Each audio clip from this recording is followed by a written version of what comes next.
আমরা দীর্ঘদিন ধরে দেখে আসছি মৃত ব্যক্তির পার্শ্বে কোরআন শরীফ পড়তো না, কি বলছেন? দেখেননি? পড়ে না পড়ে না পড়ে। ই ফাতোয়া দিতেছে চলবে না, না যাই বেদাত। আজকে গলা জোর করে জোর দেখিয়ে বলতেছে যে পড়া চলবে না। ব্রাদারান ইসলাম এই লেবানন বাইরুতের প্রিন্ট এই জন্য আনিয়েছি, এতে হাদিস নাম্বারটা দেওয়া আছে, আপনাকে দেখাই, বেশি নয়। ব্রাদারান ইসলাম মাত্র একটি আপনাকে হাদিস শরীফ দেখায় যে আমার দয়ার নবী মায়ার নবী সাল্লাল্লাহু তাআলা আলাইহি সাল্লাম কি বলেন। দেখেন একবারে ছোট নাড়হার বিতেলা, দেখুন অরিজিনাল মিশকাত শরীফ 308 পৃষ্ঠা, হাদিস নাম্বার 1622 1622। ব্রাদারান ইসলাম হাদিসটি আবু দাউদ শরীফ এও বর্ণিত হয়েছে, হাদিস নাম্বার 3121। ইবনে মাজাহ শরীফও বর্ণিত হয়েছে, হাদিস নাম্বার 1428। আবু দাউদ শরীফে বর্ণিত হয়েছে আর আপনার ইবনে মাজাহতে বর্ণিত হয়েছে, এবং মুসনাদে আহমদের ৫ম খণ্ডের ২৬ পৃষ্ঠাতে বর্ণিত হয়েছে হাদিসটি। হাদিসটির বাংলা দেখুন, আন মাকালি ইবনে ইয়াসার ক্বালা ক্বালা রাসূলুল্লাহ সাল্লাল্লাহু আলাইহি সাল্লাম ইকরাউ সূরাতা ইয়াসিন আলা মাউতাকুম। সুবহানাল্লাহ বলেন না, জোরে বলেন। হাদিসটি ইমাম আহমদ মুসনাদে আহমদে বর্ণিত হয়েছে, আবু দাউদে বর্ণিত হয়েছে, ইবনে মাজাহতেও বর্ণিত হয়েছে। মাকিল ইবনে ইয়াসার হতে বর্ণিত, তিনি বলেন আমার রাসূলুল্লাহ সাল্লাল্লাহু আলাইহি সাল্লাম বলেন, বলে তোমরা পড়ো সূরা ইয়াসিন তোমাদের মৃত পার্শ্বে, তোমাদের মৃত্যুর পার্শ্বে সূরা ইয়াসিন পড়ো। তাহলে বোঝা গেল হাদিস শরীফ হতে মৃত্যুর পার্শ্বে কোরআন মাজিদ পড়া জায়েজ। তবে মশলা হলো যে মৃত ব্যক্তির পার্শ্বে বসে যদি কোরআন শরীফ পড়েন তো মৃত ব্যক্তিকে গোসল দিয়ে দেন, গোসল দিয়ে তার উপর একটা কাপড় চাপা দিয়ে দেন, যে যারা পড়বেন তারা নিম্ন স্বরে আপনার কোরআন মাজিদ পড়বে। এ বেরাদারান ইসলাম এটা শরীয়তে জায়েজ গোসল। আপনাদেরকে বলতে চাই তাহলে বিশুদ্ধ সনদের হাদিস শরীফ হতে প্রমাণিত হলো মৃত ব্যক্তির পার্শ্বে কোরআন মাজিদ পড়া জায়েজ গোসল। কত রকমের আজকাল ফিতনা আপনারা তৈরি করতেছে। আমরা জানাজার নামাজের পর দোয়া করেন না, করেন না, করেন না? আমরা করি। আমাদের মানুষকে বিভ্রান্ত করতেছে, বলছে হাদিসে নাই, বেদাত। কথা বুঝছেন না? বলছে বেদাত। পাল্লাই যদি পড়ে তো বেদাত কাকে বলে ও বুঝবে, ওর জন্ম বেদাত। ওকে বলেন তো বেদাতের ফতোয়াবাজি করতেছে। ইমামতি করে টাকা লওয়া কি পাকা বেদাত, ইমামতি করে বাড়ি বাড়ি পালি করে খাওয়া কি পাকা বেদাত, মুখ্যমন্ত্রীর ওয়াকফ বোর্ডের ভাতা নেওয়া কি পাকা বেদাত, পোল্ট্রি মুরগির মাংস খাওয়া কি পাকা বেদাত, মাইকে আযান দেওয়া কি পাকা বেদাত। আজকে বেরাদারান ইসলাম আপনাদেরকে বলতে চাই, এরকম আজকে এরোপ্লেনে হাওয়াই জাহাজে চেপে হজ করতে যাওয়া কি বেদাত। এগুলো তো সবই বেদাত। মাদ্রাসা করা বেদাত, মাদ্রাসাতে শিক্ষকতা করে টাকা নেওয়া বেদাত, জালসা করে টাকা নেওয়া বেদাত, রশিদে টাকা আদায় করে কমিশন নেওয়া বেদাত, মাদ্রাসাতে আমদনামা থেকে বুখারী পর্যন্ত পড়া বেদাত, বুখারীর নাম বুখারী রাখা বেদাত, আবু দাউদের নাম আবু দাউদ রাখা বেদাত, নাসাইর নাম নাসাই রাখা বেদাত, আজকে ইবনে মাজার নাম ইবনে মাজাহ রাখা বেদাত, হাদিসের নাম্বার নির্ণয় করা বেদাত, হাদিসের বাংলা অনুবাদ করা বেদাত, কোরআন মাজিদের বাংলা অনুবাদ করা বেদাত। আপনি কোনটা বাদ দিবেন? সবই তো বেদাত। তার মানে বোঝা গেল যে বেদাত মানে খারাপ না, বেদাত মানে খারাপ না। বেদাত দুই প্রকার, একটি হলো বেদাতে হাসানা আর একটি হলো বেদাতে শাইয়া, যেটা শরীয়ত বিরোধী বেদাত, কোরআন বিরোধী যদি হয়, হাদিস বিরোধী যদি হয়, আসারে সাহাবা যদি বিরোধী হয়, তাহলে ওই বেদাতটা হলো নিষেধ। আর যদি কোরআন বিরোধী না হয়, হাদিস বিরোধী না হয়, আসারে সাহাবা বিরোধী যদি না হয়, শরীয়ত বিরোধী যদি না হয়, তবে ওই বেদাতটার উপরে আমল করা জায়েজ জায়েজ জায়েজ। মশলা বুঝে নিলে? আমরা এগুলো সব করছি কিনা? মসজিদ, মাদ্রাসা, জালসা, হ্যাঁ, এগুলো সব করছি। কেউ কি কোনোদিন না জায়েজ বলেছে? না, ওগুলো জায়েজ, ওগুলো জায়েজ। আর কি? মিলাদ করা বেদাত, কিয়াম করা বেদাত। আচ্ছা আচ্ছা, তারপরে দরুদ পড়া বেদাত, ওরস করা বেদাত, হালুয়া খাওয়া বেদাত, খিচুড়ি খাওয়া বেদাত, চোখে চুমা দেওয়া বেদাত, এগুলি সব বেদাত। আর এগুলি সব জায়েজ। সবগুলো দু মুখে কেন, এক চোখে কেন, দু চোখে হোক। তোমার জন্য যদি জায়েজ হয়, তাহলে ওটা আমাদের জন্য জায়েজ হওয়া দরকার, না কি বলছেন? তো ওদের জন্য যেগুলি বেদাত, ওগুলি জায়েজ, আর আমরা করলি সেটা না জায়েজ। আপনাকে বলতেছি বেদাত বেদাত। মিলাদ করা, কিয়াম করা, ওরস করা, ফাতিহা করা, নবীর নাম শুনে চোখে চুমা দেওয়া, আপনার আজ পর্যন্ত কোন ভ্রান্ত মতবাদ পোষণকারীগণ শরীয়তের দলিলের আলোকে নাজায়েজ প্রমাণ করতে পারেনি, আর নানি মরে যাবে প্রমাণ করতে পারবে। জি, আর নানি মরে যাবে প্রমাণ করতে পারবে না। আর বলতেছে যে বেদাত বেদাত। এই যে মোবাইল দেখতেছেন, ফেসবুক চালা কি বেদাত, ইউটিউব চালানো বেদাত, কম্পিউটার চালানো বেদাত, ল্যাপটপ চালানো বেদাত। ইগলিন সবাই বেদাতের মশলা মনে পড়ে না? একবার হারাম বলে দেখো, তোমার যদি পাঁজরের বাতাকে যদি ঠিক যদি রাখে, হাইব্রিড টমেটোর খাওয়া বেদাত, আলু খাওয়া বেদাত, না কি বলছেন? ওলকপি খাওয়া বেদাত, ফুলকপি খাওয়া বেদাত, বাঁধাকপি খাওয়া বেদাত, তারপরে ওল খাওয়া বেদাত, তারপরে মান খাওয়া বেদাত, সজিনা খাওয়া বেদাত, সজিনার শাক খাওয়া বেদাত, লালচার শাক খাওয়া বেদাত। ইগলিনের সময় মনে পড়ে না?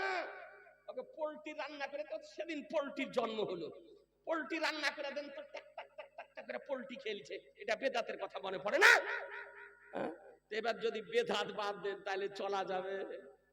কথা বলছেন না যে এগুলি তো আমাদের নিত্য প্রয়োজনীয় সবজি তরকারি, না কি বলছেন? তার মানে কি এগুলি শরীয়ত বিরোধী নয়, সুতরাং খাওয়া চাই। আর যদি পাইকারি হারে যদি বলে বেদাত মানি হারাম, তাহলে চলা যাবে? তো নিজেই চলতে পারবে না, না কি বলছেন? ও নিজেই চলতে পারবে না। তো এরকম বিভ্রাট, এই যে চিকিৎসা পদ্ধতি সব বেদাত, না কি বলছেন? চিকিৎসা অ্যালোপ্যাথি বলেন, হোমিও বলেন, আয়ুর্বেদিক বলেন, এই যে অত্যাধুনিক যে চিকিৎসা পদ্ধতি সব বেদাত। তারপরে যানবাহন সব বেদাত, সবই তো তোমার বেদাত, তাহলে চলবে কেমন করে? তো ওরা ওগুলোর সবাই কিছু বলে না, বুঝলেন না? ওগুলোর সময় বলে আমাদের উপরে শুধু ওদের নেশা নেই। শোনাবো যে মৃত ব্যক্তির পক্ষ থেকে দান করলে সেই দানের সওয়াবটা মৃত ব্যক্তি পায় না পায় না। কথা বুঝছেন না? একটা হাদিস আপনাকে শোনাবো। ওদের ফাতিহাও করে না, মিলাদও করে না, তারপরে ইসালে সওয়াবও করে না, আর কিছুই নাই, দোয়াও করে না। বলছে মারগায়ে মারদুদ, না ফাতিহা না দুরুদ। মারদুদ মরে গেছে, ওর জন্য ফাতিহা দুরুদ কিছু নাই। কিন্তু আলহামদুলিল্লাহ আমাদের বাবা মা আত্মীয় স্বজন মারা গেলে আমরা তাদের জন্য ইসালে সওয়াবের ব্যবস্থা করি এবং তাদের জন্য দোয়া খায়র করি। জি, কেউ যদি মৃত ব্যক্তির জন্য দোয়া করতে বারণ করে, আর বারণ শুনবেন, আর নিষেধ শুনবেন, আর দলে যাবেন। যে বাপ মার জন্য দোয়া করতে বাধা দেয় ওই দলে যাই গো। কোন ভাই যদি গিয়ে থাকেন ভুলবশত, ফিরে আসুন, এখনো সময় আছে, ফিরে আসুন। যে বাপের জন্য দোয়া করতে দেয় না, মার জন্য দোয়া করতে দেয় না, যে কবরের নিকটে যেতে দেয় না, ওই দলের কাছে যায়। ব্রাদার ইসলাম, একটি হাদিস শরীফ শুনুন। আন আবি হুরায়রা قال قال رسول الله صلى الله عليه وسلم اذا صليتم على الميت فاخلصوا له الدعاء سبحان الله জোরে বলেন সুবহানাল্লাহ সুবহানাল্লাহ। হাদিসটি মিশকাত শরীফ, আপনার লেবানন বাইরুতের প্রিন্ট, পেজ নাম্বার 319, হাদিস নাম্বার 1674। হাদিসটি কোথায় আছে? আর আবু দাউদ শরীফ হাদিস নাম্বার 3199, ইবনে মাজাহ শরীফ আপনার হাদিস নাম্বার 1497। সিহাসাত্তার হাদিস। কথা বুঝতে পারলেন? হাদিসের রাবি হযরত আবু হুরায়রা রাদিয়াল্লাহু তাআলা বর্ণিত, তিনি বলেন যে আমার রাসূলুল্লাহ সাল্লাল্লাহু তাআলা আলাইহি সাল্লাম বলেন, যখন তোমরা মৃত ব্যক্তির জানাজার নামাজ পড়ে নিবে তো সঙ্গে সঙ্গে তার জন্য নিষ্ঠার সঙ্গে দোয়া করো। জানাজার নামাজ পড়ার সঙ্গে সঙ্গে নিষ্ঠার সঙ্গে কি করো? তার জন্য দোয়া করো। ব্রাদার ইসলাম, তবে আমার সরকারে আলা হযরত ইমাম ইশক মোহাব্বত, তিনি তার ফিকহি এনসাইক্লোপিডিয়া আলা তাইয়া নববিজ্ঞা ফি ফাতায় রাজাবিজ্ঞা 12 খণ্ডে বিভক্ত, তার চতুর্থ খণ্ডে তিনি বলেন জানাজা নামাজ পড়ে নিয়ে লাইনটাকে ভেঙে দিয়ে ছত্রভঙ্গ হয়ে মৃত ব্যক্তির জন্য মুক্তাসার করে দোয়া করবে। যদি কবর তৈরি হয়ে যদি কবর তৈরি হয়ে থাকে, সংক্ষিপ্ত আকারে মৃত ব্যক্তির জন্য দোয়া করবে। এই দোয়া করাটা মুস্তাহাব। কথা মশলা বুঝে নিলেন? তাহলে জানাজার পর দোয়া করা কি যাই? জানাজার নামাজের পর দোয়া করা কি? জোরে বলেন না যাই। এ ব্রাদারান ইসলাম, আপনাদেরকে বলতে চাই আলহামদুলিল্লাহ আহলুস সুন্নাত ওয়াল জামাতের প্রতিটি কর্মের পিছনে একাধিক করে দলিল আছে। বলছেন একাধিক দলিল। আপনাকে একটি হাদিস শরীফ শুনাই।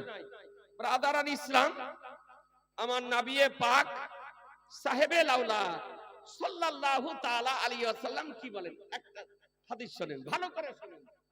আমরা কোনো কাজ দলিল ছাড়া করি না। আহলুস সুন্নাত ওয়াল জামাতের জনগণ এবং উলামা দলিল ছাড়া কোনো কাজ করে না। দেখুন হাদিস শরীফ। আন সাদ ইবনে উবাদা ক্বালা ইয়া রাসূলুল্লাহ ইন্না উম্মা সাদিন মাতাত ফাআইয়ু সাদাকাতি আফদালু ক্বালাল মাউ ফারা বিইরান ওয়াকালা হাদিলে উম্মে সাদি। সুবহানাল্লাহ বলেন, জোরে বলেন সুবহানাল্লাহ। মিশকাত শরীফ 363 পৃষ্ঠা, হাদিস নাম্বার 1912। হাদিসটি কোথায় আছে? ব্রাদারান ইসলাম, দেখুন হাদিসটি রয়েছে আবু দাউদ শরীফ হাদিস নাম্বার 1679, নাসাই শরীফ হাদিস নাম্বার 3664, ইবনে মাজাহ শরীফ হাদিস নাম্বার 3684। সব সিয়াসাত্তার হাদিস। এই পাগলদের চোখে পড়ে না, দেখতে পাই না? এ ব্রাদারান ইসলাম, দেখুন হাদিসের বাংলা অনুবাদ শুনেন। সাদ ইবনে উবাদা রাদিয়াল্লাহু তাআলা বর্ণিত, তিনি বলেন নবীর নিকটে গিয়ে ইয়া রাসূলুল্লাহ, নিশ্চয় সাদের মা ইন্তিকাল করে গিয়েছেন। সাদের মা ইন্তিকাল করেছেন, তো কোন সদকা আফজাল, কোন সদকা হলো উত্তম? অর্থাৎ সাদের মা ইন্তিকাল করেছে, তার পক্ষ থেকে সদকা করা হবে, দান করা হবে, তো কোন সদকাটা শ্রেষ্ঠ উত্তম? তো আমার নবী কি বলেন? নবী বলেন পানি। সেই সময় পানির খুব অভাব ছিল। পানীয় মানে পান করার উপযোগী পানির খুব অভাব ছিল। এর জন্য আমার নবী বললেন পরিস্থিতির উপরে দাঁড়িয়ে যে তার জন্য উত্তম সদকা হচ্ছে পানির ব্যবস্থা করা। তো হাফারা বিইরান, তো সাহাবী একটা কুয়া খনন করলেন। কি করলেন? একটি কুয়া খনন করলেন, পানির কুয়া খনন করার পর তাতে লিখে দিলেন হাজিহিলে উম্মে সাদিন, এই কুয়াটি হলো সাদের মায়ের জন্য। অর্থাৎ এর উদ্দেশ্য কি? যে কুয়াটি সাদের মায়ের জন্য উৎসর্গ করা হলো। এই কুয়ার পানি যত ব্যক্তি যতদিন ধরে পান করবে তার যে সওয়াব হবে, এই সওয়াব তার মায়ের রূহের নিকটে পৌঁছাবে। তাহলে বোঝা গেল মৃত ব্যক্তির পক্ষ থেকে দান করলে মৃত ব্যক্তি সওয়াব পায় না, পায় না? এ জোরে বলেন না, পায়।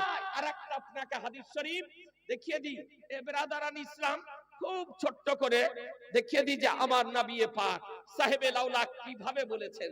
দেখুন দ্বিতীয় হাদিস, আন আয়েশাতা ক্বালাত ইন্না রাজুলান ক্বালা লিন নবী সাল্লাল্লাহু আলাইহি সাল্লাম ইন্না উম্মি আফতুলিতাত নাফসুহা ওয়া যান্নুহা লাউ তাকাল্লামাত তাসাদ্দাকাত ফাহাল্লাহ আজরুন ইন তাসাদ্দাকতু আনহা ক্বালা নাম। সুবহানাল্লাহ, জোরে বলেন না। মিশকাত শরীফ, লেবানন বাইরুতের প্রিন্ট, পেজ নাম্বার 369, হাদিস নাম্বার 1950। 1950 হাদিসটি কোথায় আছে?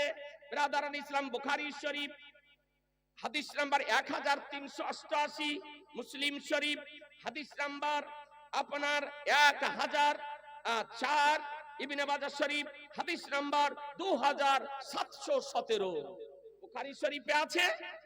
তারপরে আপনার মুসলিম শরীফে আছে এবং ইবনে মাজাহতে আছে। মুত্তাফাকুন আলাই, বুখারীতেও আছে, মুসলিমেও আছে এবং ইবনে মাজাহতে আছে। হাদিসটির বাংলা অনুবাদ শুনেন। মা আয়েশা সিদ্দিকা রাদিয়াল্লাহু তাআলা তো বর্ণিত, তিনি বলেন, নিশ্চয় একজন সাহাবী তিনি আমার রাসূলুল্লাহ সাল্লাল্লাহু তাআলা আলাইহি সাল্লামের জন্য বললেন, কি বললেন? যে নিশ্চয় আমার মা হঠাৎ ইন্তিকাল করে গিয়েছে। আমার মা হঠাৎ ইন্তিকাল করে গিয়েছে। তো আমার ধারণা যে মা যদি কথা বলতে পারতেন তো তিনি সদকা করতেন, তিনি দান করতেন, কিন্তু আচানক হঠাৎ ইন্তিকাল করেছেন, এই জন্য তিনি কথাও বলতে পারেননি আর কোনো দানও করতে পারেননি। তো তার জন্য যদি আমি তার পক্ষ থেকে সদকা যদি করি তবে কি তার সওয়াব আমার মা পাবে? সাহাবী জিজ্ঞাসা করতেছেন, ইয়া রাসূলুল্লাহ, তার পক্ষ থেকে আমি যদি দান যদি করি, সদকা যদি করি, তবে কি তার সওয়াব পাবে? আমার নবী বলতেছেন, নাম, হ্যাঁ, অর্থাৎ তোমার মার পক্ষ থেকে সদকা যদি করো, দান যদি করো, তবে তার সওয়াব তোমার মা কবরে পাবে। হাদিস আপনি বুঝে নিলেন এ বেরাদারান ইসলাম। তাই আপনাদেরকে বলতে চাই, আলহামদুলিল্লাহ, আহলুস সুন্নাত আল জামাতের প্রতিটি কর্মের পিছনে একাধিক করে দলিল আছে।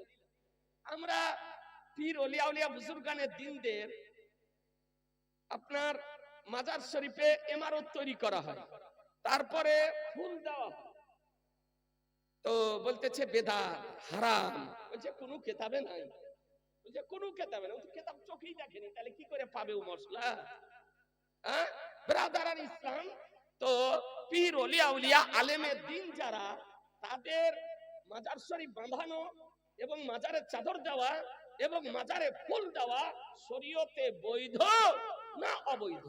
দেখুন, আপনাকে একটা বেশি নয়, আপনার ব্রাদারান ইসলাম একটি আপনাকে রিওয়ায়াতটা দেখাই। দেখুন, আপনার তাফসিরে রুহুল বায়ান, তাফসিরে রুহুল বায়ান, পিওর আরবি, 10 পারা, সূরা তাওবা 18 নম্বর আয়াতের ব্যাখ্যায় আল্লামা ইসমাইল হাক্কি রাহমাতুল্লাহ আলাই তাফসিরে রুহুল বায়ানের মধ্যে তিনি বর্ণনা করতেছেন 18 নম্বর আয়াত, ইন্নামা ইয়ামুরু মাসাজিদাল্লাহি মান আমানা বিল্লাহ। এই আয়াতের ব্যাখ্যায় তিনি বর্ণনা করতেছেন যে ফা বিনাউল কুব্বাতে আলা কুবুরিল উলামায়ে ওয়াল আউলিয়ায়ে ওয়াস সুলাহায়ে ওয়া ওয়াদুস সুতুরে ওয়াল আমাইবে ওয়াস সিয়াবে আলা কুবুরিহিম আমরুন জায়েজ। সুবহানাল্লাহ বলেন, জোরে বলেন না। এ বেরাদারান ইসলাম কি লিখতেছেন? আচ্ছা, তারপরে ইদা কানাল কাসদু বিযালিকা তাযিমা ফি আউনিল আম্মাতি হাত্তা লা ইয়াহতাকিরু সাহিবা হাযাল কবর। বাংলা অনুবাদটা শুনেন। উলামা